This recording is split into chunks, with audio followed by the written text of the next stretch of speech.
ఎంత ఎర్లీగా లేచినా టైం అయితే అస్సలు సరిపోవట్లేదండి. 4కి లెగుస్తున్నాను. మొత్తం తుడిచి మాఫ్ పెట్టి పూజ సామాను కడిగేటప్పటికే అయిపోతుంది. ఈలోపు మా వారు లేచి 4:30కి పూజ అయితే స్టార్ట్ చేస్తారు. ఫస్ట్ వచ్చేసి ఆయన పీఠం పెట్టుకున్నారు కదా, అక్కడైతే చేసేస్తారు. తర్వాత వచ్చేసి ఇంకా నాకు దేవుడి గుడిలో ఉంటుంది కదా, దేవుడి గుడి అక్కడ చేస్తారనమాట.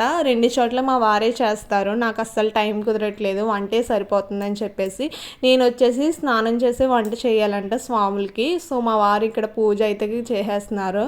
ఇంకా ఫస్ట్ అయితే పీఠం పెట్టిన దగ్గర చేసేసి గుడికి అయితే వెళ్ళిపోతారండి. మార్నింగ్ రాగానే ఇంకా ఇక్కడ పూజ చేసి బ్రేక్ఫాస్ట్ అయితే ప్రిపేర్ చేయమంటారు. సో నేనైతే ఇడ్లీ అండ్ చట్నీ వాడుతున్నాను అనమాట. ఇంక ఈ టిఫిన్ అయితే పెట్టేశాను. ఇంకా మార్నింగ్ నైట్ ఓన్లీ టిఫినే తినాలి. సో మా ఆఫ్టర్నూన్ వచ్చేసి లంచ్ చేయాలి, ఒక పూటే తినాలి. సో అందుకే 2-3 కర్రీస్ చేస్తాము టైం కుదిరినప్పుడల్లా. నేను ఇక్కడ సొరకాయ పప్పు, బెండకాయ ఫ్రై విత్ స్వీట్ వచ్చేసి పాయసం చేశాను. ఈయన వచ్చేసి సురేంద్ర స్వామి, మా వారు బామ్మర్ది అనమాట. ఆయనకు కూడా నేను ఇక్కడ పెడతాను అనమాట. ఇలా పెట్టడం వల్ల చాలా మంచిదండి.